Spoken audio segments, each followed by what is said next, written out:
Director and Senior Fellow here at the Energy and National Security Program at CSIS, and we're very pleased to have you all for today's discussion about pathways to U.S. greenhouse gas emissions for a new administration or just going forward in general.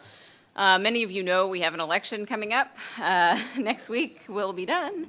And one of the things that actually, Kyle and Bob and Adele, this wonderful panel of folks that we've got here today that I'll introduce to you, one of the things that we typically talk about when we're not in front of microphones, or people routinely ask us all the time, is what will the future of U.S. climate policy and action look like?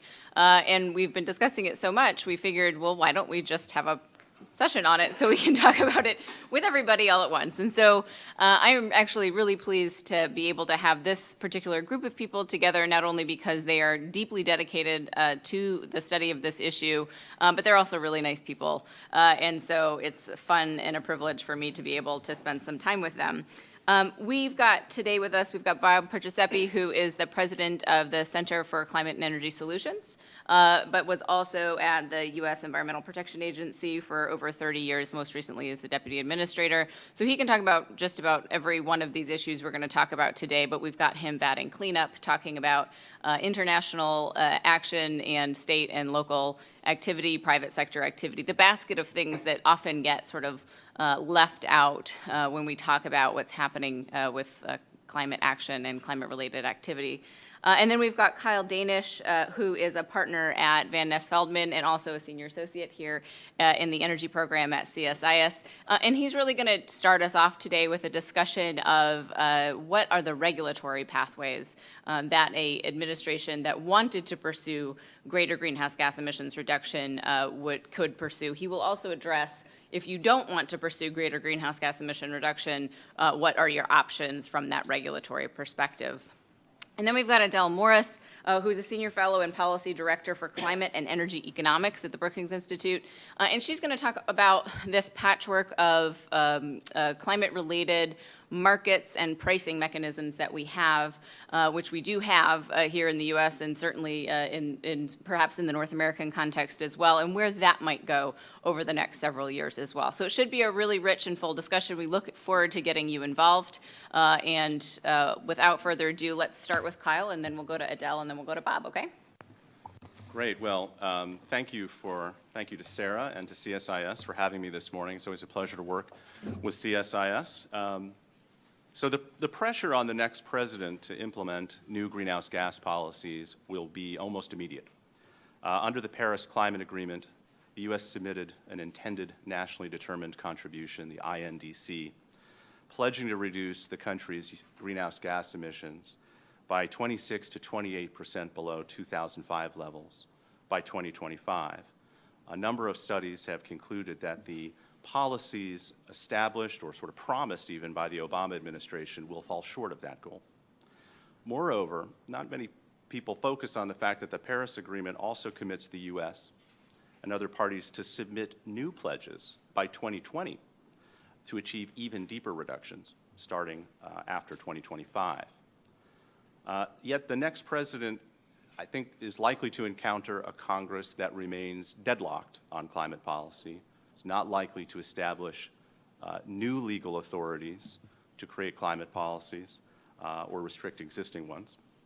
So I'm here to talk about some research that Bob Nordhaus and Avi Zevin and I have done to examine what steps the next president, maybe even the next two presidents, might take on climate policy over the next 10 years, given these circumstances. Our paper, we have a short paper that's available on the CSIS website, I think associated with this event. So to be clear, our aim was not to make predictions and certainly not to provide legal advice to the next presidents who may have very different views, but rather to identify a set of plausible scenarios, what to expect, what might be considered. So certainly one plausible scenario, I know this from Nate Silver, is that the next president will be opposed to greenhouse gas regulation. So what actions could you expect from such a president? First, we think there would be a rather high hurdle to avoiding any greenhouse gas regulation under such an administration, and that hurdle is the Supreme Court's decision in Massachusetts v. EPA, back in 2007. In light of that decision, the only way, it seems to me, to avoid regulation at all of greenhouse gases under the Clean Air Act would be to make a new scientific determination that greenhouse gases do not endanger public health and welfare, which seems like a fairly high hurdle.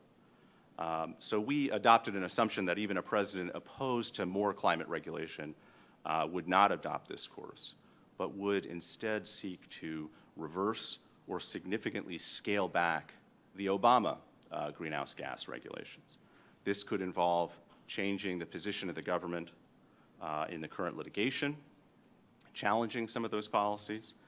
That's challenging. There are other parties in the case, states and environmental groups, who have been on the side of EPA and would presumably continue to press the side of defending those policies. Alternatively, the president could direct EPA not to enforce the rules if they are upheld. For example, not require state plans for the Clean Power Plan rule. There are wrinkles to that in that the Clean Air Act does empower citizens, in some cases, to enforce obligations not fulfilled by the agency. So there are some wrinkles to that approach as well. So ultimately, if the court upholds these rules in some form or another, it may well be that this president, hypothetical president, would ultimately need to change the rules, change either the view of the legal authority to carry them out or to scale back their ambition. Agencies under administrative law can change their minds, can change their policies. They do have to supply a reasoned decision. That is the standard for changing course. So in effect, this would likely involve new rulemakings to change these rules. And the burden on the agency here, or the executive branch, would be to provide a reasoned decision sufficient to sort of overcome the prior technical and legal judgments that would likely be thrown at them by the people who've supported those rules.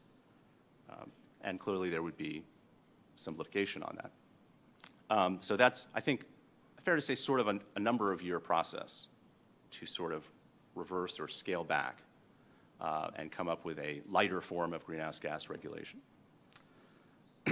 Turning to the scenario now in which there's a president elected, or the next two presidents, that are committed to expanding greenhouse gas policies in order to meet the mark of the Paris Agreement and beyond. So we examined here a number of pathways that such a president would likely consider. It should be said we examined only policy options that go beyond what's in the INDC, the commitment the U.S. has already made. And importantly, that includes not only, say, the Clean Power Plan rule, but some anticipated policies, in particular, some sort of methane controls on existing oil and gas sources. So this is already a fairly substantial suite of policies that are sort of in the baseline, if you will. We also adopted, in looking at this, some simplifying assumptions to make our research manageable and that we didn't have to go down every potential rabbit hole and permutation. I think the most important assumption we made is that the government generally gets a sort of favorable outcome in the litigation on the Clean Power Plan rule and the carbon pollution standards rule. Again, that's not a prediction, but it would helped us do manageable research, and we think it's a plausible outcome. Importantly, that keeps Section 111 of the Clean Air Act a sort of open pathway for regulations. With that assumption in place, we further assumed that the president would rely on regulatory pathways that have essentially been somewhat tried and tested. And that means we did not do a substantial amount of research on Section 115 of the Clean Air Act, which has gotten a lot of attention and a good bit of research recently. That's not to say that Section 15 regulation, this is I won't try to explain it here, but I'm happy to talk about it in questions. It may be an alternative, certainly, if the court decisions go the other way on Section 111, and it might be an important supplement even for the tried and true pathways. But we did not look so much at that, but rather looked at pathways already trod for regulation. So we certainly found that implementing new climate policies without new authorities from Congress means accepting some significant constraints. Talking about maybe a large number of rulemakings at both the federal and state level, with all the burdens on the executive branch and the regulated entities that would entail. In addition, it's clear that the executive branch would face some constraints in designing policies that are market-based and apply across states and sectors. They tend to be more sector-focused in the regulatory authorities they have under existing laws.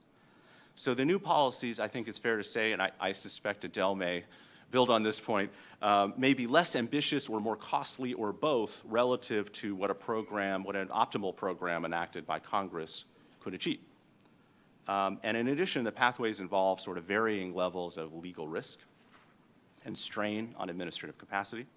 Nevertheless, we found that the next presidents would have a number of potentially viable pathways for regulation, even without new authorities, and that these could achieve pretty substantial reductions, additional emission reductions. I'm going to provide some highlights of what we found. Again, there's a slightly fuller paper on the CSI website. I'm going to focus on what we found in the power sector, the transportation sector, and the industrial sector. In the power sector, this accounts for roughly a third of U.S. greenhouse gas emissions. Here we expect climate-committed presidents would seek to expand the Section 111 regulations that have been promulgated in the Obama administration, on the one hand, under 111B of the Clean Air Act for new and modified power plants, and under 111D for existing power plants, the former being the Carbon Pollution Standards Rule, the latter being the Clean Power Plan Rule.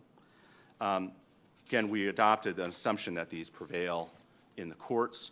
So for new power plants, we expect the next presidents would consider emission standards for new natural gas-fired power plants based on an assumption that the plants could be constructed with carbon capture and sequestration.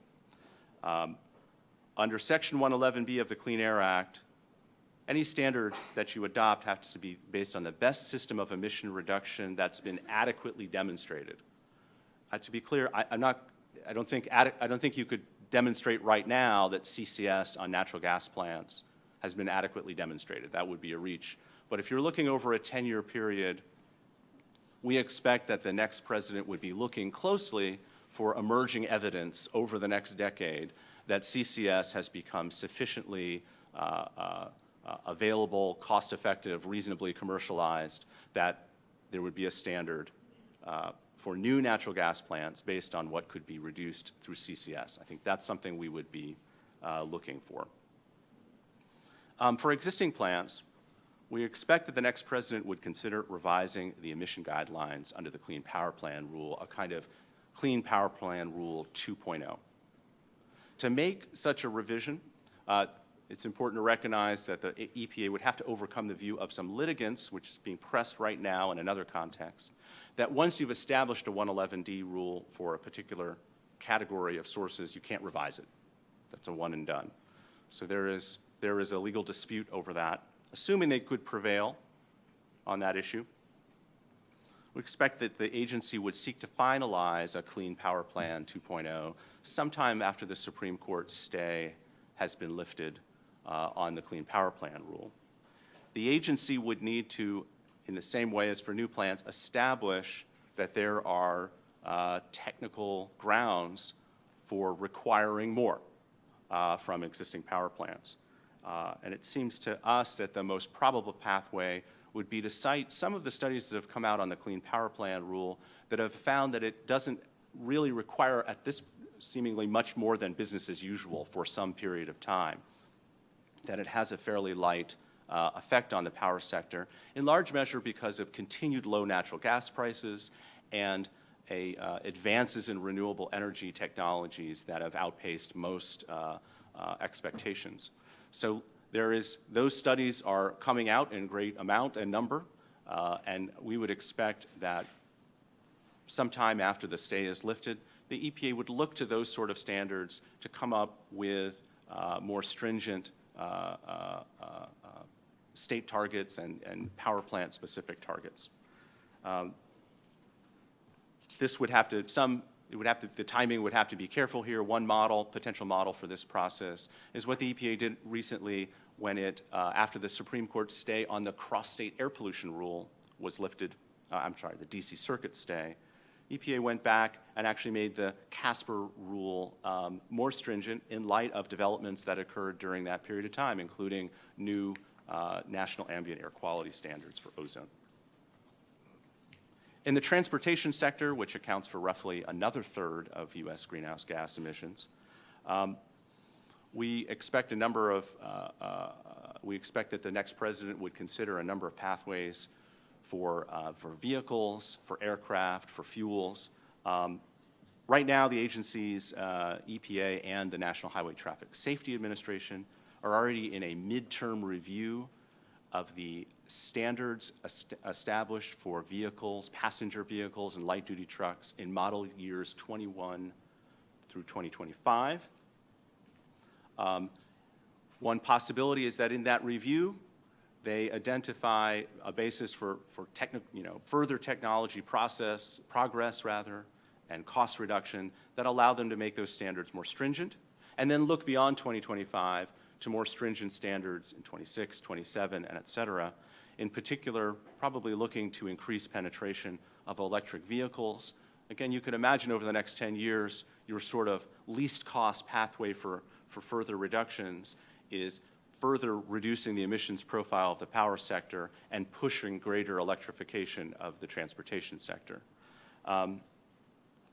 There's a process already underway on aircraft. One question is whether the next administration would go beyond what's coming out of the international process and require more ambitious sorts of standards, even for in-use aircraft. That would be something I think that will get serious consideration by such a president.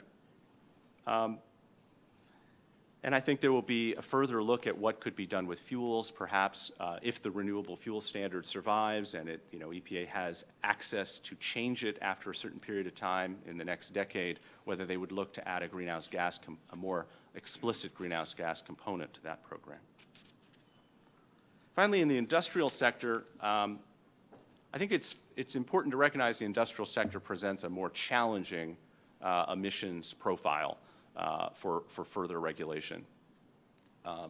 There are a number of different sectors, a number of different types of technologies. Some of the emissions that come out of the sector are not just from fossil fuel combustion, but are from sort of processes that require fossil fuels. There are not a lot of substitutes for those. I think for a long period of time, the industrial sector will not necessarily be a source of substantial emission reductions.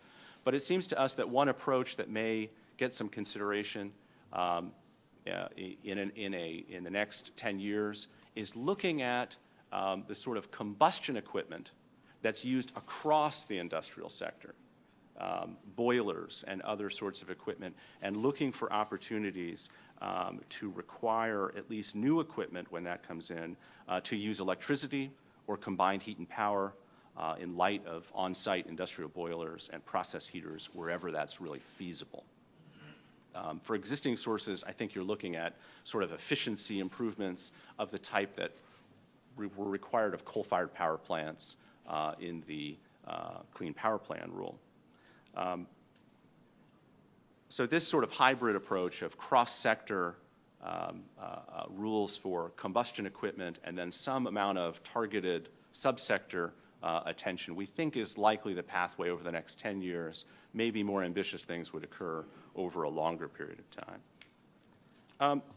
So generally, you include the next president will face significant pressure, diplomatic and otherwise, to do new climate policies. It's very possible that the next president will not want to do that. I think in that case, we see a scaling back and attempt to reverse Obama policies, but probably substituting milder, more energy efficiency type measures or technology programs.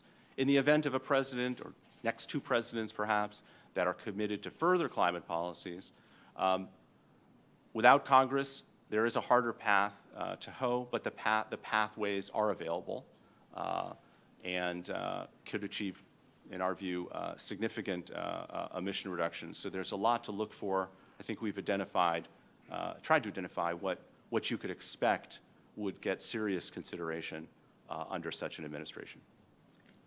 Okay, thanks very much, Kyle. Rather than stop there, I think there's a number of questions and rabbit holes we could go down, but let's go to Adele to talk about sort of the market-based mechanisms and conversations about carbon tax, and then we'll go through all the speakers so we can put this all together and have the conversation all. Well, thanks, Sarah, and thanks so much for the invitation to be here today. It's a pleasure to be with all of you. So I want to talk about pricing carbon, and I know economists have the reputation of being really fixated on price signals and pricing carbon and all that stuff. Let me first say what we mean by that. Generally speaking, we're talking about at least one or two policies: a carbon tax, meaning an excise tax on the carbon content of fossil fuels, and a tax on other greenhouse gas emissions. To the extent that you can identify a responsible party and measure their emissions, you could apply a tax on a CO2 equivalent basis. Or a cap and trade program where the government limits the total number of emissions, tons of emissions from a set of regulated entities, and devolves the rights to those limited set of emissions and allows regulated parties to trade those rights, forming a market for the right to emit these greenhouse gases, and that in turn establishes a price on carbon as well. And so they sound pretty different, but in practice there are ways to make them more or less similar to each other. Why do economists keep talking about this? And I think it's worthwhile contrasting this kind of approach that really drives market forces throughout the economy to find every possible way of cost-effective emissions reductions with the kind of regulation that Kyle was just talking about. And so, for example, what would happen is if we place a price on carbon, and I'm just going to use a carbon tax as an example. That's my area of research. You can go to my webpage at brookings.edu and read everything you ever wanted to know about carbon tax policy design. What that does is put that price on the carbon content of fuel, so it shifts the relative prices of different sources of energy exactly in proportion to how damaging they are to the climate. And that's an incredibly efficient way to go about inducing all sorts of changes. So it's not just that people are going to want to buy more efficient boilers, they're going to use the boilers they have more economically, and they're going to choose the fuels for those boilers with an eye to prices that embody the carbon cost associated with those fuels. So it doesn't just drive a market for more fuel-efficient vehicles. It lets us choose to avoid those taxes by driving less with the cars that we have. So this is incredibly powerful. Economists will tell you there is absolutely no substitute for harnessing market forces to achieve our climate goals. And as much as we might imagine a regulatory future that Kyle describes, a price on carbon will be far more economically efficient because it creates incentives that are harmonized across the economy, across sources and sectors, across states and localities. And it also induces the incentive for new technology to be developed. If you are an innovator and you have a new low-carbon technology, you will find a better market for your products. Regulation doesn't necessarily do that. So over the long run, it's those dynamic incentives that don't just create new technology for the U.S. economy, but technologies that can then be deployed globally. So the global spillovers of a U.S. price on carbon, I think, could be extraordinarily important from an environmental standpoint. So I hope I got you convinced that this is a really important policy option, and we need to be thinking about it sooner rather than later. So what's this theory of change? Okay, so we already see some carbon pricing policies in the United States at the sub-federal level. We've got AB 32 in California. They've just expanded their scope of coverage of this program. And they're talking about, they've been trading with some provinces in Canada.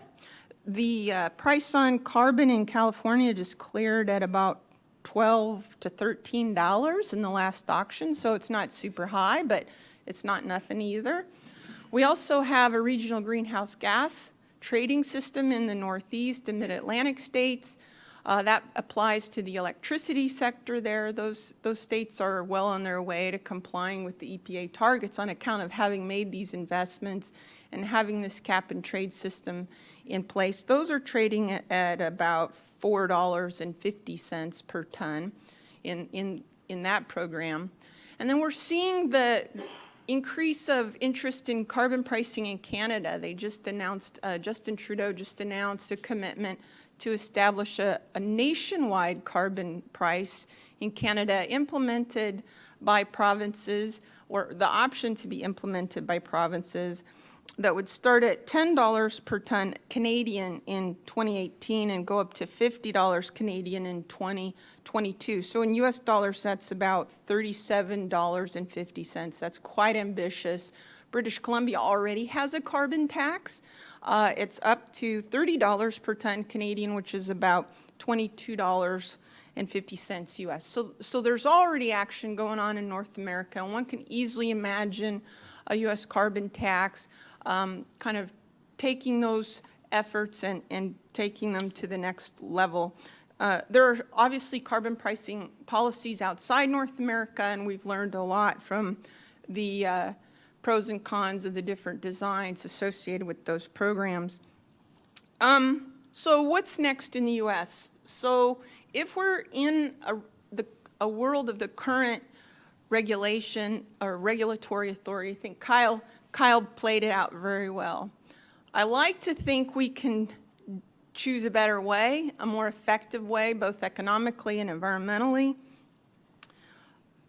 It would certainly operate much faster. So even in the best of circumstances, those state implementation plans for CPP are looking at 2022 when we have a Paris target of 2025, right? So there's no time to waste to get our price signal in operation. It would certainly be better diplomatically, because then other countries know we have a policy that's going to withstand the next change of administration, and it's economically transparent. It shows our level of ambition in a way that just saying, oh, we're going to have this regulation and states are going to do stuff, just doesn't quite have.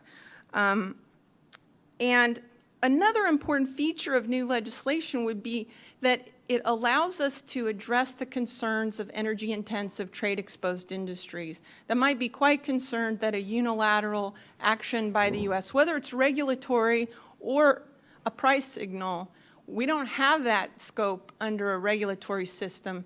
With a new legislation, we could put that in there.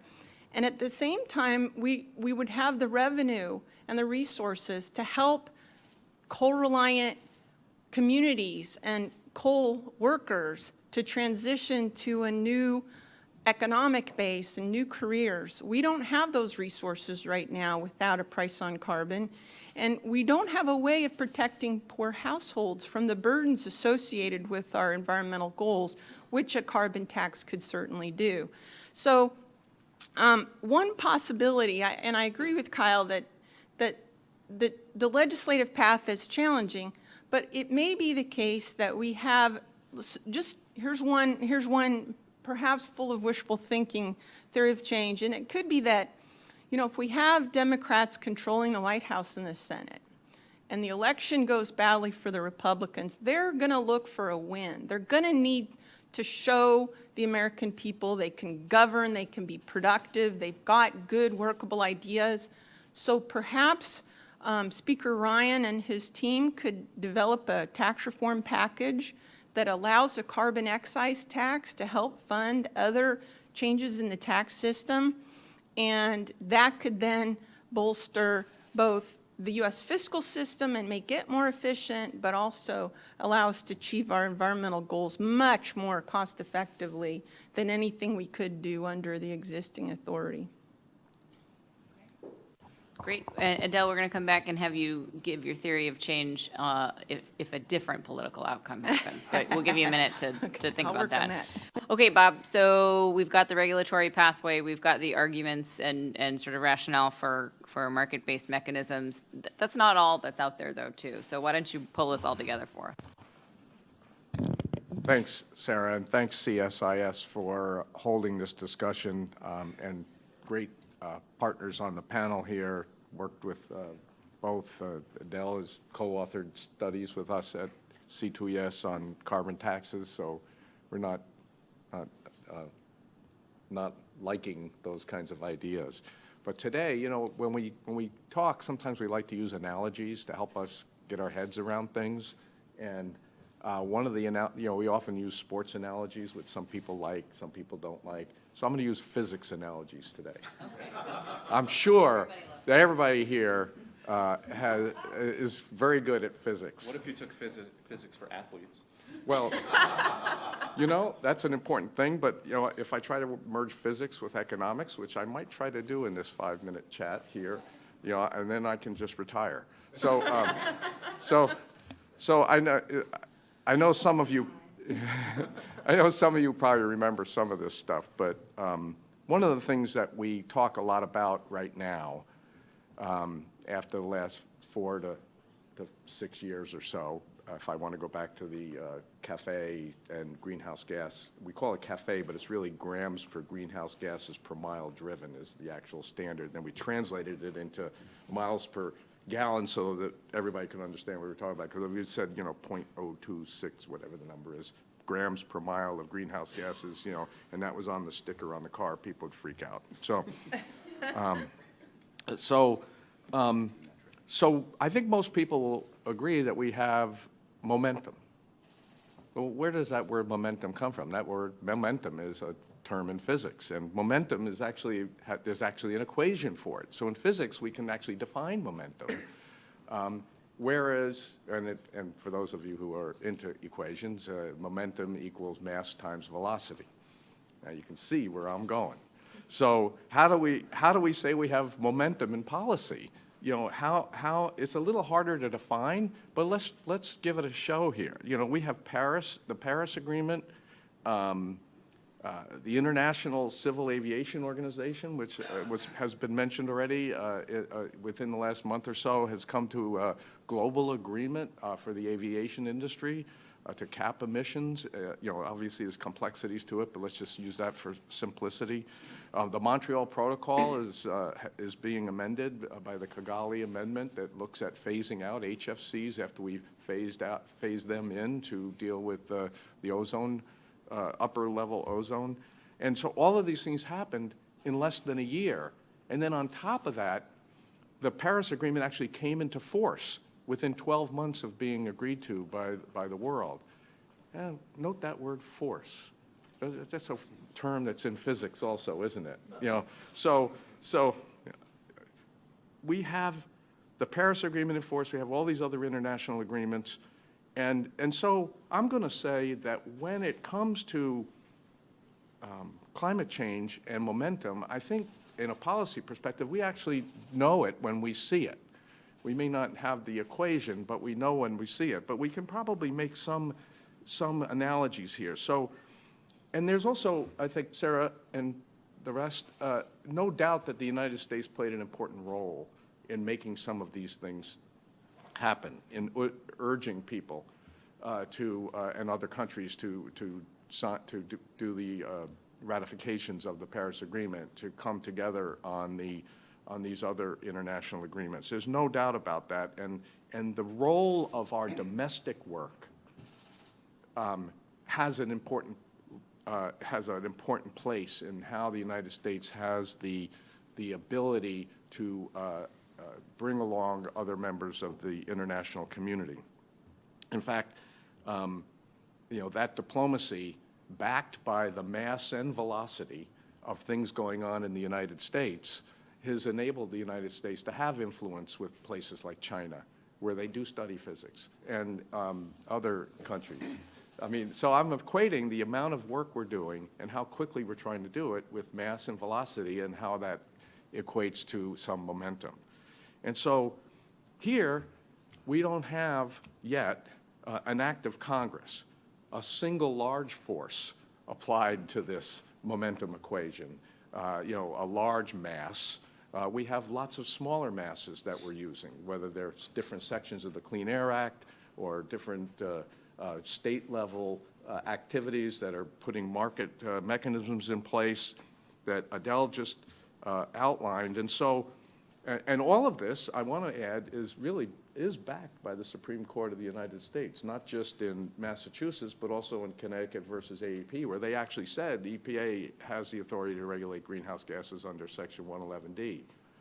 So if you have any doubt why EPA chose that section to use, a unanimous opinion of the Supreme Court. So we have this mass developed by lots of actions as opposed to one big action. And the question I think we have to ask ourselves, Adele, similar to yours, and here's the economics thing, is the signal from all of these massive activities getting equivalent to the signal we would have on a price? I'm not saying it is, but I'm just saying they are sending signals to the economy. Businesses are making decisions based on the signals they're getting from these international agreements. They were involved with developing these international agreements. The aviation industry agrees with the ICAO outcome. The chemical manufacturing industry that makes the replacement and the existing chemicals for refrigeration and cooling agree with the framework of Kigali. And hundreds, if not thousands of businesses expressed their commitment to a global agreement in Paris.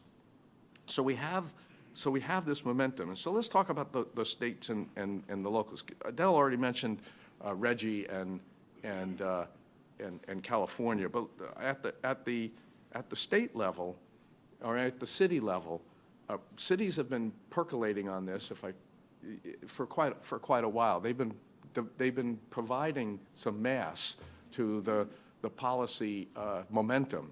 In fact, it goes back as far as 2005, 11 years ago, after Kyoto, and the United States was having trouble figuring out what to do with it. I'm not going to get into all those details, but they continue now in most of our assessments of our legislative process. But what happened is mayors said, well, we can do, back then, if you remember, it was 7%. We can do that. And so 1,000 mayors signed a pledge to reduce greenhouse gas emissions in their cities by 7% to implement Kyoto at the local level. This was initiated by the mayor of Seattle, Mayor Nichols, and organized by the U.S. Conference of Mayors. So this happened 11 years ago. And this continues to today when you have things like the Compact of Mayors, the C40, these global conglomerates of cities looking at what they can be doing. And so there's a lot of stuff going on at the city level. Just some random activities. But Boulder, Colorado has a fund for climate action that acts very much like a local carbon tax. It is not, but it acts very much like it. The city of Philadelphia has begun benchmarking the commercial buildings in the city. Those of you who look at cities, one of the largest energy users are the heating and cooling of buildings inside a city. After all, that's what cities are, right? A bunch of buildings and people and cars driving around. But the cities have more control over what goes on in the buildings through building codes and other kinds of ordinances. The city of Seattle is retro modifying residential structures. When they get renovated, they have to meet certain new standard. And they're looking at a 5% reduction citywide from commercial energy reduction. I was with the DC government yesterday talking to them about a number of financial mechanisms that might be used that probably don't want me to talk about. But they already have a renewable energy portfolio for commercial buildings. And they're looking at, well, how can we benchmark that to a square foot kind of approach that you might use for city buildings and have that ratcheted down, which in a sense, if they create a tradable component to it, would actually be a little bit of a market inside an individual city on efficient buildings. So you've got this going on in every city. And even just recently, C2ES put together an alliance of some of the businesses on our business council with mayors through the Conference of Mayors to start looking at implementation mechanisms. When you have businesses making commitments and cities making commitments, how do you actually get them implemented? And speaking of business commitments, 154 signed on to the American Business Acts on Climate for the Paris Agreement. Companies across the spectrum of sectors have made pledges to go to zero emissions. Some have incorporated carbon taxes into their own ledgers. One is here today, Microsoft. But you have other companies that are purchasing renewable energy for their facilities or committing to 100% renewable energy. And that number is growing. And so that's creating a demand for those kinds of, sending a signal to the renewable energy and electric power industry that they're going to have to meet this demand if more and more of corporate America is demanding to get renewable energy. And in the District of Columbia, the requirement is, I think, for 50% of the electricity commercial buildings coming from, I don't know what the phase into that is, from renewable energy. So, and I mentioned already the corporate support for ICAO and Montreal. So, and states, I'm not going to repeat them, but you see things like California, who now link with Quebec, and you have an international component to it. In the Northeast, who has some of the highest electric prices per kilowatt hour in the country, but in the last 11 years, they've reduced greenhouse gas emissions in the Northeast by 40%, and the electric rates did not go up at any rate different than the rest of the country. However, they started from a larger base. So you have many forces at play here that are pushing and creating the mass, and some of it is happening fairly quickly. And when you combine that with some of the federal actions that Kyle outlined, you know, the power sector, vehicles, methane, the HFC changes, even the Agriculture Department and how they're starting to look at the conservation programs as sinks, and you'll see sinks included in the U.S. and other countries' nationally determined contributions under Paris, and you'll undoubtedly see more of that when the U.S. puts out a mid-century view later this month at Marrakesh. And so you've got this mass, and you have this velocity, so therefore we have momentum, and we have signals that are being sent from all that momentum. So it's very critical that if the U.S. doesn't continue some of that momentum, its ability to continue to influence the implementation of some of these international agreements will diminish. If the mass goes down and the velocity goes down, the momentum goes down. So these things will both happen. And so just to add a few points before I stop to Kyle's talk about what's next, any new administration is going to have to face all these legal requirements. I mean, I would add to your thing that you could amend the Clean Air Act. Your Congress could act and amend the Clean Air Act. You don't necessarily have to do it through the Administrative Procedures Act. But again, we can see what kind of a hurdle and bloodbath that would be, you know, if somebody tried to do that. But you know, there are many different ways to change those signals and that momentum. But these are things, when I worked at EPA, we used to call mandatory duties, that we were required by law to do them, and if we didn't do them, citizens could sue and put us on a schedule to do that. So that will happen if there's a diminishing of momentum. But if you have an administration that's interested in pushing it forward, I think you outlined a lot of really important approaches that would continue to cumulatively send that signal. And that signal, I don't think, is weak, but it's not perfect. And so, you know, while you're enhancing that with some of the ideas you laid out, Kyle, I think it'll be important, and I think under any administration, it'll be important to lay out what is that longer-term vision. How do we get from the momentum creating, and I think I've demonstrated enough the physics of this, the momentum creating process we're underway now to see if we can change the mass to a larger force, and that larger force, Adele, is the market. And so So there's the merger of physics and economics, and I now can retire. So so I think that foundation laying, and if you're an administration that doesn't like the current approach, my guess is they're going to have to start thinking what the alternative approach will be at some point here, given what will happen, in the courts and everything else. If you're one that wants to move things forward, you keep the momentum going on the things you're currently doing, but maybe you start some process to start thinking about what's that longer-term transition. We talk about the longer-term transition in energy. What's the longer-term transition in the formula for momentum?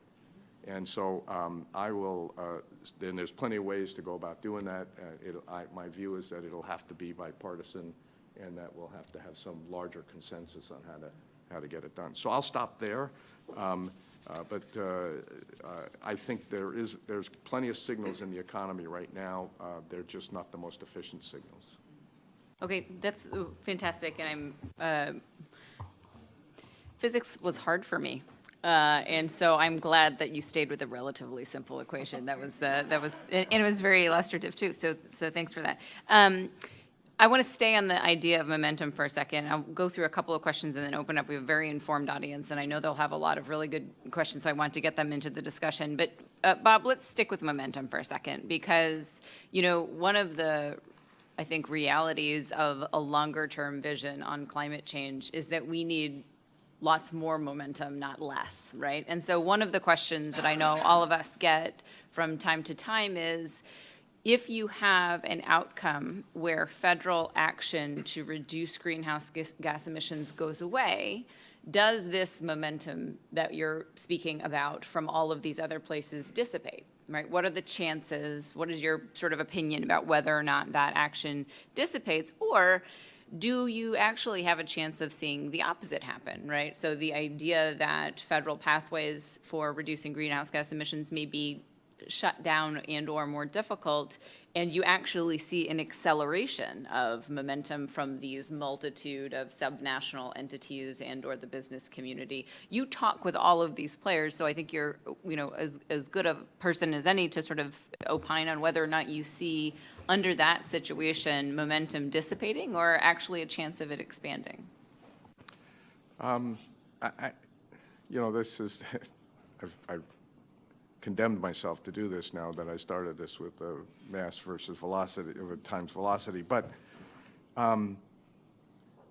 there are market forces that are at play, not just the signals from the fact that there may be regulatory points, but cleaner sources of power and energy are getting cheaper, whether it's natural gas that can replace coal, or whether it's solar and wind. While there are all kinds of market interferences with production tax credits and things like that, the bottom line is all of those cleaner sources of energy are getting cheaper. And so the market that's part of what's going on. And some of that is from the momentum from all these other things that are going on, but that's going on, and you would have to, I think, intervene in a negative way to change those market forces. Now, again, I don't think those market forces are enough. I agree with you, to get to the velocity we need to get where we need to go. And so the intermediate approach of inserting additional, let's just call it regulations for lack of a better, it's more complicated than just regulations, but the Clean Power Plan is a very complicated thing that actually includes a lot of market mechanisms. But if you just use the general term, inserting those absent a broader economy-wide market approach will help continue the velocity or the acceleration, but removing that will not remove progress, but it will reduce the velocity. And then there'll be mixed signals for a while, because this stuff will go to the courts in the United States now. And you have an international community that's trying to implement these other measures. The Environmental Protection Agency, for instance, has already done an endangerment finding on aviation emissions. There's now an ICAO international agreement that needs to be fleshed out in detail. But the EPA, if they don't do anything on this, they'll be sued to do something on it. And there'll have to be some, approach that aligns with ICAO. So these things will go on, so there'll be a lot of litigation, and there'll be mixed signals from that, so it will slow momentum. But I don't think we lose everything, because there are these other market forces that are already sort of embedded now in the system, and you would have to really proactively try to work to stop that. Okay, you've given me a great segue to what I wanted to ask Kyle, and then we'll move to Adele. So litigation seems to be the certainty here, right? So either pathway that you've lined up, right, it includes a huge amount of litigation. And I'm not going down the pathway of, talking about job certainty for lawyers, but what are the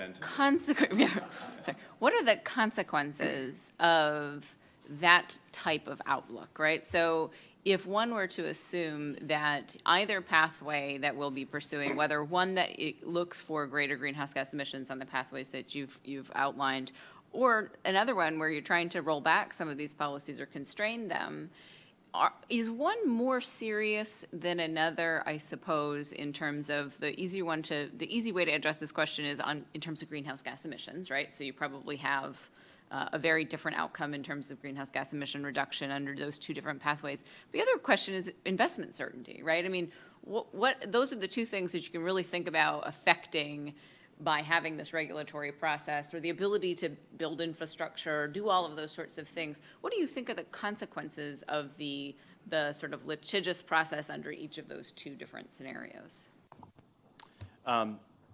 Well, I think at a very high level, this is, again, one of the consequences of moving forward without clear direction from Congress, either to amend the Clean Air Act and take away these authorities, or to clarify them in providing either an economy-wide carbon tax or some very clear direction to EPA to create a cap-and-trade program. I think there's no question that litigation creates great uncertainty for companies, certainly for our clients, and I think the sort of notion that that under this scenario with Congress deadlocked, sort of under either presidential scenario, you have effectively new agency actions, either creating new rules or unraveling old ones that create litigation and play over several years. Now, I guess some of the music that goes on behind that, obviously, is what Bob was pointing out, which is that there are certain market forces and sort of international diplomatic realities that sort of suggest that in a sort of broad direction, we're going towards a more decarbonized economy, lower natural gas prices, more penetration of renewable energy. So in a certain sense, even with the uncertainty of litigation, you could say that music is going on in the background that many companies will likely have to respond to in some way or another, regardless of litigation outcomes.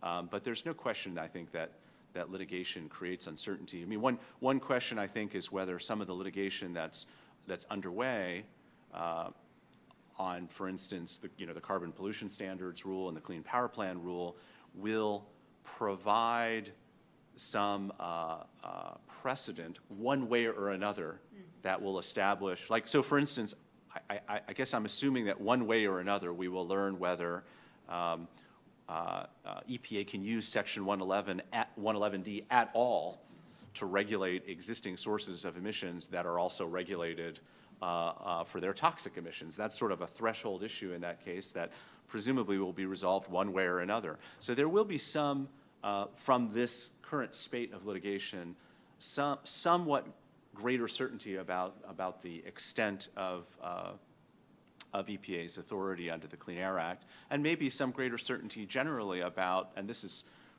maybe aimed more at the lawyers in the room, some greater certainty about the some concepts that are in play in administrative law about the extent to which agencies can expect a deferential standard of review when they are interpreting parts of the statute that have not, they're doing something new under a regulatory statute that they haven't done before. That's also sort of a broader, that's played out in the Affordable Care Act.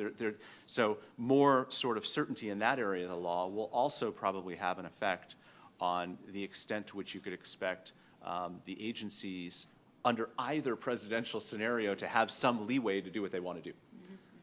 So I think those are worth watching. Okay, Adele, and I'm going to give you two. The first is on your basic description of market-based mechanisms, and then the second is on your theory of change. So what do you say to people who say, of course, carbon prices in theory do all of the, magical, wonderful things that we want them to do, but they have administrative difficulties as well, right? I mean, in the way that cap and trade programs are stood up or the way that a carbon tax program could be implemented, are there difficulties within those sort of design structures without going into, too much, about that, because you do actually know everything about that topic, I'm pretty convinced.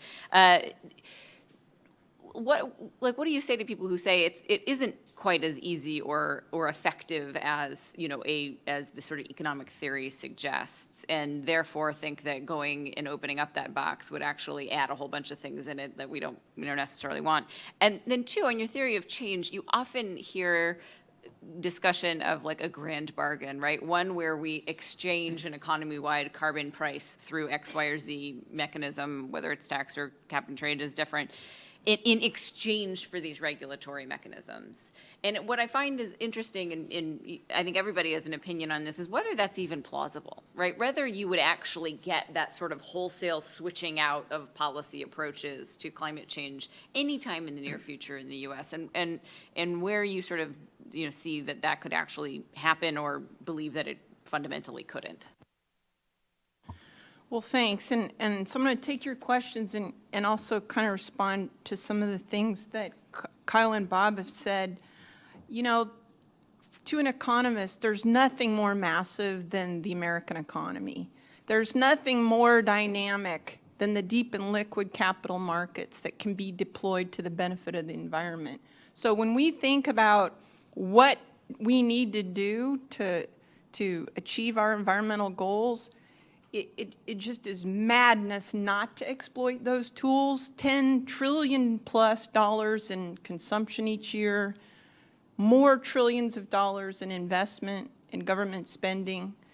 And, while I very much respect the important spirit with which many of the activities that Bob has discussed are undertaken, I really think that just imagine the power of companies being responsive to their shareholders to say how they've responded to this new set of prices in a profitable way. And think of the technology that will be deployed and developed when American ingenuity to avoid taxes is applied to this context, right? So, I just don't think there's any substitute for that. But I do think that a lot of the activities Bob is talking about are creating a socialization of the idea of pricing carbon. And you left out Leonardo DiCaprio in all the important messaging, and Pope Francis and a number of other things. I think gradually, economists are going to start looking a little less freakish in our fixation, and it's going to become kind of a little bit more, well, why the heck should people be able to damage the environment for free? I think we're getting there. I think the Pope will be glad to know he came after Leo. Well, I saw the scene where they met each other. That was pretty cool. So let's just address this question of, well, Adele, could this really be effective? I mean, we've already seen, look at what's happened to natural gas consumption when natural gas prices fall, right? It's pushing out its dirty competitor. However, I will amend what Bob said is oil prices have fallen too. And its technology change doesn't just benefit clean technologies. It can work the other way. And I think that's why it's so important for policy to play a role to ensure that technology moves in the right direction and it doesn't inadvertently make our challenges harder.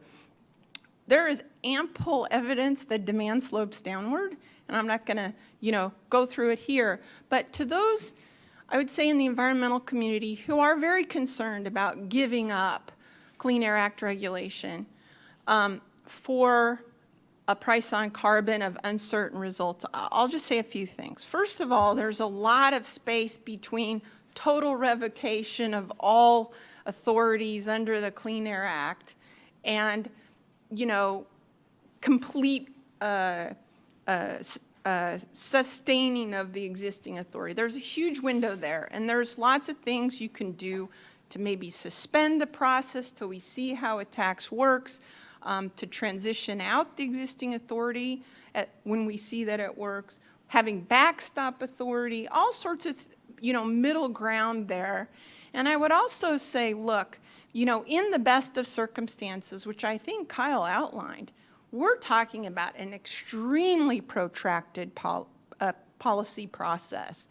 And time's a-wasting, and we're looking at the implied price signals of the rules that are not even yet through litigation, and they're weaker than we expected. So I would say, take your carbon tax if it's a reasonable level and it's going up over time relative to inflation, and it's, designed to meet our Paris target and beyond. Take it and run with it, and, don't look back. From an environmental standpoint, there's going to be no better alternative to my mind. So I just want to conclude by saying, unleashing American innovation and ingenuity and enterprise is really central to solving the climate problem. And I really think we can exploit our efforts to advantage internationally, and we should just get started. Okay, all right. I'm going to open it up for questions and comments from the audience. We have a couple ground rules. Please wait for the mic. State your name and affiliation and question in the form of a question, which would be great. So who wants to get started? Yes, sir. Hi, David Hart, George Mason University. I wanted to follow up on one of the pathways which you mentioned, which is natural gas with CCS. You mentioned there would be some kind of standard about adequate demonstration. I wonder if you could talk about that standard, what it was required to meet that, and how likely that might be. Well, so to be clear, what we're talking about here is regulation of new and modified, in this case, power plants under Section 111B of the Clean Air Act, which directs EPA to set a standard, an emission standard, that should be based on the, quote, best system of emission reduction, end quote, that has been, quote, adequately demonstrated, and taking into account energy needs and costs. The issue of showing that a technology that forms the basis for an emission limit has to be adequately demonstrated. This issue is playing out right now in the Court of Appeals for the District of Columbia Circuit, where there's a challenge to the carbon pollution standards rule, and in particular to the requirement for new coal-fired power plants that they meet an emission standard based on the application of at least partial CCS. In past Section 111B regulations, EPA has generally sort of won on the question of whether a technology is deemed adequately demonstrated. They don't have to show that it's in wide commercial use. It doesn't have to be shown to be in use in the United States. It can be in use someplace else. And it can be used on things other than the sort of emission source you're regulating, provided that there's some sort of connection to that. That being said, this is a tremendous test that EPA is facing right now in whether it can demonstrate to the satisfaction that it can show to the satisfaction of a court that CCS for coal-fired power plants has been adequately demonstrated. There are a few examples around the world, some that are in better shape than others, but there's no question that, so this is going to be, my sense is that they are in a new, this is different than prior determinations they've made for other types of emission sources and other technologies.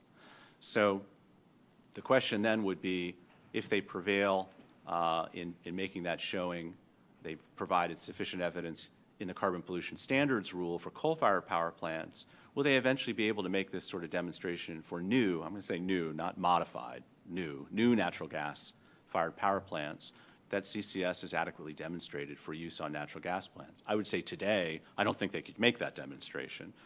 It's really not, there's a little bit of use of it, but not, I don't think EPA would say, and they haven't said, that it's sufficiently available and in use and deployed and proven to say that new gas plants could use CCS today. But the technology is evolving, and I think there's a question about whether in the next, say, 10 years, you would see enough demonstration of the use of CCS on natural gas plants that they would feel comfortable proving that standard. I'm not, I want to be careful, I'm a lawyer and not a CCS expert. I know some CCS experts. They would be better to consult, because that clearly is much more a sort of technology question than a purely legal question. I mean, you can see what's adequately demonstrated. But there is quite a bit of work going on in that area, and I guess that's the question I think we've posed. There would likely be substantial scrutiny over this period about when CCS on gas has sort of cleared that hurdle. Anyone else want to add anything?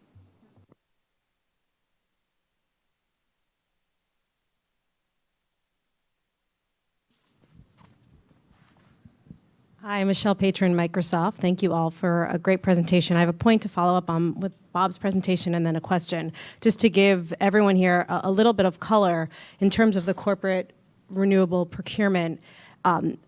As Bob mentioned, there are a lot of Fortune 500 companies that have made commitments around renewable energy, direct purchasing, not through RECs. They are tech firms, they are retail vendors, they are consumer companies, they are automobile companies. 91% of the corporate purchasing that happened over the past year happened in a handful of states that were largely unregulated and deregulated markets. And that has gone very noticed in regulated markets and the rest of the states, in states of all different political, with different political parties in control and who have different resource endowments and probably have taken very different public positions on the Clean Power Plan. So it might not be couched in climate, it might not be couched as part of the CPP, but all of these states are looking at options to expand the purchasing of renewables, at least by the corporate sector. And it's been pretty remarkable from someone that has been focused at the federal level to see what's going on underneath at the state level. A question for everyone is, have any of you calculated or seen any studies about the implicit price on carbon that would be needed or that is currently happening to have brought about the type of behavioral changes that we're seeing from both the regulation or the anticipation of regulation in the United States? And you mean so far, or going So forward? far, or to keep both, yes, so far, what price would have been required, and then would have been also required to meet the regulation that we have currently in place, at least for the 2025 target? Well, I can speak to it a little bit. So the modeling community of which I consider myself a member has been looking carefully at the implied price signals necessary to achieve the targets in the Clean Power Plan. And it's complicated because it depends on how states decide to implement their targets. Are they doing rate-based targets or mass-based targets or what have you? Generally speaking, though, the modeling studies are coming out to have implied prices that are somewhat lower than we thought when the targets were first proposed. And I think that's in part because of what Kyle mentioned, the natural gas prices have stayed low, cost of renewables have come down, so the burdens associated with achieving those targets are less than we thought. In many states, it's zero or in the single digits of dollars per ton of CO2 by 2020 to achieve those targets. Some states, though, do have more work to do, and their, the ambition implied in their targets would be somewhat higher than that.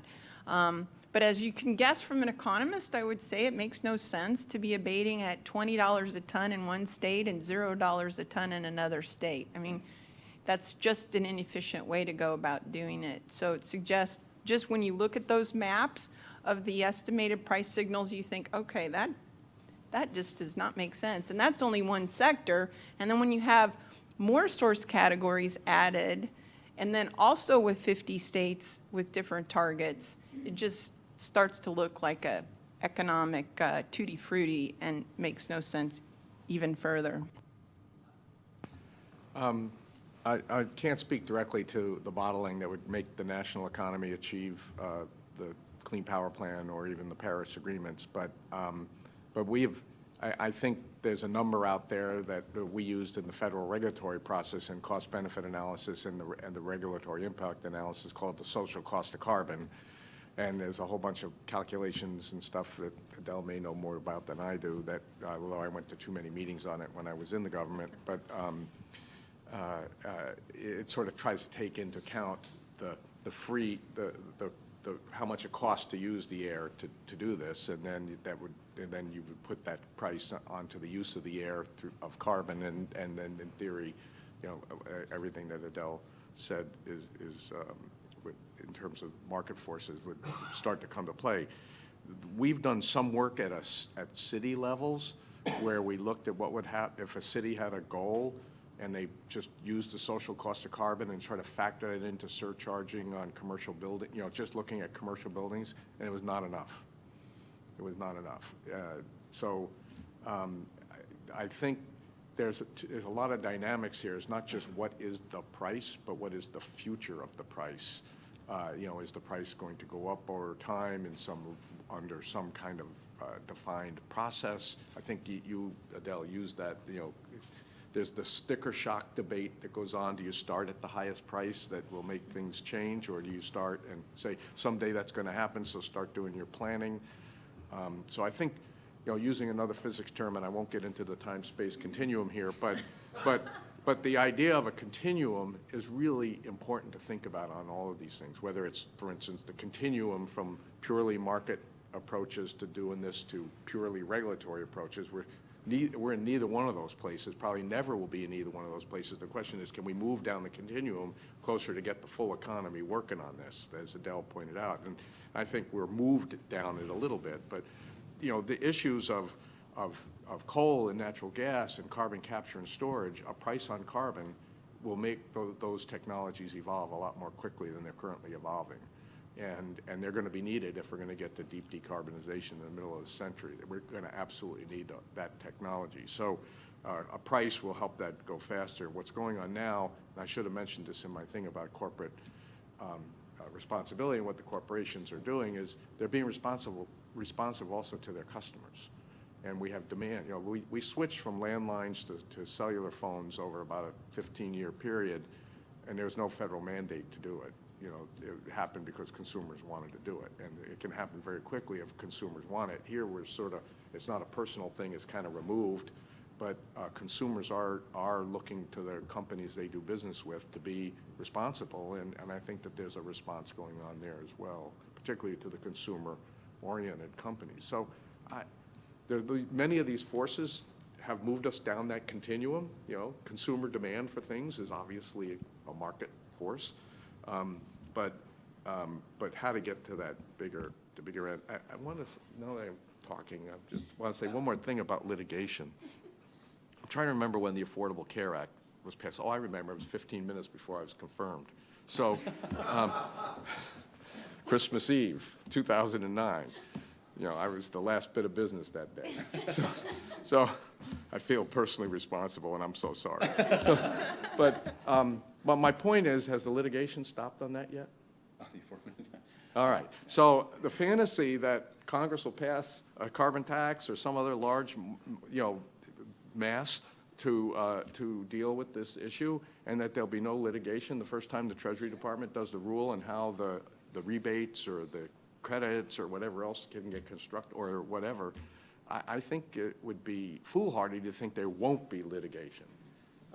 However, I think it is extremely important that we try to find the path forward to that end, regardless of the litigation. I mean, the Clean Air Act was enacted in 1990, the current modern one, and we're still doing litigation on it. So I think the litigation-free is not in the American culture. However, litigation toward different ends, as opposed to not do it or how to do it, are different kinds of litigation. And I think we would get to the litigation that's how to do it as opposed to whether you do it. And I think that that's an important distinction. So. I would just say that I would like Brookings to model the distributional impacts in the shift between Clean Air Act lawyers to tax lawyers of a carbon tax with preemption of the Clean Air Act. Yeah, and IP lawyers too. Yeah. There's going to be Well, a lot okay. going on there.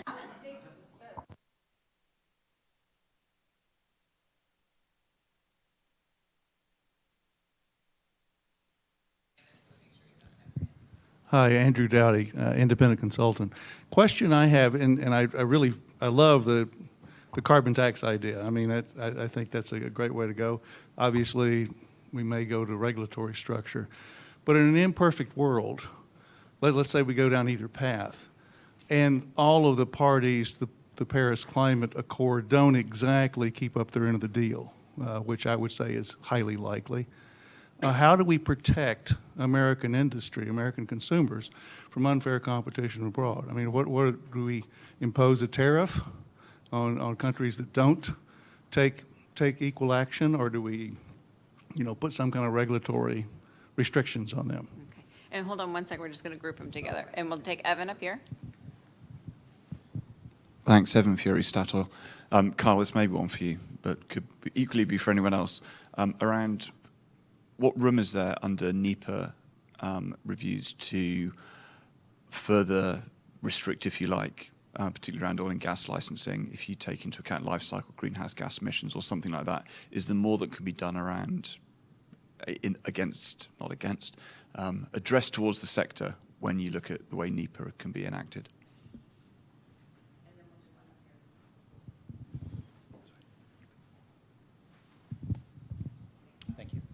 Thank you. Jean-François Wattin with the French think tank CPII. And I have two questions, actually. The first one is about how to harness the power of the market. And the G20 at task Mark Carney, who made this speech on the tragedy of the horizon, with directing the work of a task force to increase transparency from companies towards their shareholders, toward the market, and so on their climate risks and how they try to mitigate that. And I would like to know about your reaction to that. Is it a good idea or not? I think it's a good one. And the second, it's an echo to the other question. If the US were to say, well, we don't care about Paris, we don't implement our commitments, I'm pretty sure that there are lots of people in Europe, Greens, but also business, who would like to think about a tax, carbon import tax on US products. And I wonder whether you think it would be a good incentive or not. Okay, so we've got 4 questions. One on border tariffs, both sort of offensive and defensive. So maybe Adele, if you want to take that one, and then on NEPA, maybe Kyle. And then Bob, do you want to do carbon risk disclosure? Sure. Okay, all right. Sure. Well, in the design of new legislation, we can incorporate several measures that can help mitigate concerns about competitiveness, competitive disadvantages. And remember, even under the Paris Accords, even if everybody complies completely with their commitments, there's a big variation in the ambition of those commitments. So those competitiveness concerns are going to arise whether or not everybody does what they say they're going to do. So I would advise several things. One is I would start the carbon tax modestly and ramp it up gradually over inflation and predictably so that everybody can plan their business investments in a more emissions efficient way without having to abruptly scrap capital. And that can help adjust, mitigate the concerns about competitiveness. I would supplant less cost-effective regulation with the carbon tax, make it big enough, though, that it could justify doing so. I'd use some of the revenue to reform our extremely inefficient and distortionary corporate income tax system, and that would have a good effect on competitiveness across the U.S. economy. I would take our carbon tax and leverage it diplomatically. When I talk to other countries, people agree that it would be highly consequential diplomatically for the U.S. to have a price on carbon, and it's up to us to leverage that optimally. And finally, I'd put a border carbon adjustment on just those most energy-intensive trade-exposed goods, and try to minimize that, but where it's needed, and I think we should be prepared to impose that. And where possible, avoid it through tax treaties and agreements that obviate the need for those adjustments. And I think we could do that certainly with Canada and maybe some of our other big trading partners. Just one little thing on disclosure. I just recorded a webinar on climate risk disclosure. It's, I think, coming out today at the Toronto Center, so feel free to look at that to see what I think about that topic. Sure. I will say before I get to NEPA, to the prior question, I think it's fair to say that a regulatory pathway of the kind that I've laid out is less amenable to the sort of mechanisms that would mitigate trade impacts. So I think that we need to look that square in the face, and hopefully the U.S. negotiators who said this is what we will do, this is like a nationally determined contribution, absorbed the risk that without cooperation by Congress, they're going to have hopefully the most cost-effective regulation. Regarding NEPA, this is the National Environmental Policy Act, which for those who are not sort of knowledgeable about NEPA, requires for projects involving a significant federal action that there be an analysis of the environmental impacts of the project. The analysis is not a, there's a better word for this, but it's not a basis for rejecting the project. It's essentially it's an analysis that needs to go into the various approvals, but you can't say that a flawed NEPA analysis does not kill the project that's underway, but a flawed NEPA analysis will send the agency back to do it over, to provide the hard look that is required under NEPA. There has been guidance issued by the White House Council on Environmental Quality about the role that essentially directing the agencies that carry out this sort of NEPA analysis to include within their analysis a consideration of an analysis of the impacts of potential impacts of climate change on the activity and the impacts of the activity on climate change. For the latter, which is the key thing here, particularly for major energy projects, I should say it's not necessarily show what this project will do to climate, but what they have said is that there has to be a greater quantification not only of the direct emissions associated with the project, but also the emissions associated with the indirect effects of the activity. So in the case of, say, a natural gas pipeline, some understanding of if the natural gas is, going to be combusted someplace at the end of the pipe in a power plant or in households, some consideration of some as best as possible quantification of those effects. There's a lot of controversy and about understanding about how precise this sort of quantification should be, what sort of analysis needs to be done. NEPA is not supposed to require broadly sort of speculative analysis. That's not what's involved. And so there's a question of what really is involved here, and also what sort of guidance, what sort of effect this guidance will have. Most recently, the Environmental Protection Agency has sort of sent a note, or at least some regions of the regional administrators may have sent a note over to the Federal Energy Regulatory Commission saying, we don't think you've done enough lately on this. We want to talk about how this sort of analysis should be done. Agencies are able to talk with each other or talk with CEQ as a sort of arbiter about how this sort of thing is done. There is no question that for some proponents of essentially stopping pretty much all new fossil fuel infrastructure projects, sometimes called the keep it in the ground movement, this has become a new sort of lever and measure that they want to use to really call into question, and that's all they can do, is sort of call into question, right? This is not a blocking action. Call into question new fossil fuel infrastructure projects based on their, whether they are compatible with sort of long-term goals for climate policy under the United States.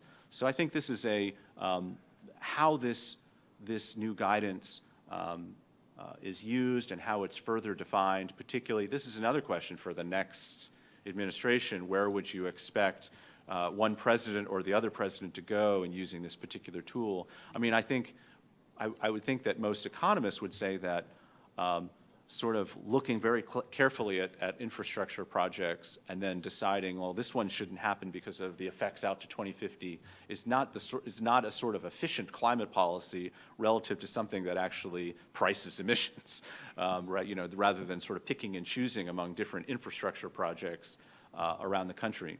But again, this is another pressure point in this sort of ongoing dispute about how the U.S. Climate policy should work. Actually, to add on to Kyle's note, since disclosure processes, NEPA is essentially a disclosure document. It's been used and litigated whether it's an adequate disclosure or not an adequate, but it is a decision-making assistant tool, but people use it as blunt instruments in the public forum, but it's essentially a disclosure document that you disclose what the impacts of these projects would be, and it's only when there's a federal action involved, it's funding or permitting or whatever. But I think so you're thinking about capital investments and how things are built and what their susceptibility is to climate or what their contribution might be down the road is actually a little piece of disclosure, to be honest with you. And on the broader issue, which I think your question is more aimed to like what is the business, risk and how is that disclosed? There's certainly a growing number of disclosure, voluntary and required disclosures that are falling on businesses, and more demands in some cases for publicly owned companies by their stockholders to say more about what their risk is. At C2ES, we took a look at, and I'm going to ask you for help on this one, Adele. At C2ES, we looked at how companies are, not what they're disclosing necessarily, but how they're planning internally to deal with the risk that they have from climate impacts. And it was interesting that companies have a different point of view on this. Some companies are looking at it and they've parked it in their sort of like emergency response world of the company where people are saying, do I have enough trucks to respond if we have a tornado? I'm being simplistic. Whereas other companies have actually put it associated with their risk management function where they look more broadly at what the issue is. And I think there's a migration going on in most companies now from thinking about climate change purely as a what do I do if there's a big storm or if I have a drought or whatever, and moving it more toward the longer term risk. And so there are processes underway, dialogues underway, which include a lot of different stakeholders to look at how to make sense of all the different disclosure requirements that are out there and see if you can come up, I can't stop using physics here, a unified field theory of It's getting more complicated. I'm just, we're sort of graduating through your curriculum here. It sort of brings in quantum mechanics, but the whole idea here would be, can we simplify this to some extent, but maybe with a little bit more in a singular one that everybody could agree to. I know I'm being simplistic because these dialogues are more complicated than that. But I think in general, I have never personally talked to a company that doesn't feel that they should be doing some disclosure on these issues the more we learn about it, the more they learn about what the potential impacts of the company themselves physically might be, as well as their role in it. I think what the sweet spot is to find the right way to do that again has some consistency, so that when we're looking at this as a society and looking at how the economy is running, et cetera, that just like many other things that companies disclose for market and integrity purposes and responsibility, social responsibility purposes, that that there's a consistent approach. So I'll leave it at that, but you may want to add to that. You probably will add to that. Well, I think there are important distinctions between the disclosure of risks associated with climate policy and the disclosure of risks associated with climatic disruption. And some are easier to standardize than others, but I do think it behooves us to think about ways to give comparable information to investors and regulators to assure them that companies are anticipating a lower carbon future and anticipating risks appropriately. So I think it's an active area of interest. I'm certainly interested in it. Just as long as I get the floor, I want to add one thing to what Kyle said. So he did, into the NEPA discussion, there's a whole nother category, I think, of actions the federal government could take with its existing authority, and that's in the leasing of federal lands for fossil fuel production. We've got a paper, All Goes Well, coming out in Science talking about the coal leasing program and the way in which the Interior Department could put a carbon charge on federal coal. These ideas might also be applicable not just to the carbon content of the coal, but to the upstream emissions associated with that activity, and it very well might apply as well in oil and gas production on federal lands. So there's this whole other set of both procurement activities and then federal mineral policy and NEPA and the rulemaking process that really could drive a lot of forces towards lower emissions, but still is not a great substitute for new, well-designed policy. Thank you for bringing that up. So, well, I kept us over a little bit because I wanted us to be able to have a little bit of discussion. I will just mention on the issue of climate risk disclosure, especially within sort of the Bloomberg Task Force context, we'll probably be having a session on that in early December, so please do. That's the one I was talking about. Yeah, please do come back. I mean, it's what we're investigating is the concept of transition risk, right, which is the sort of cumulative effect of all of this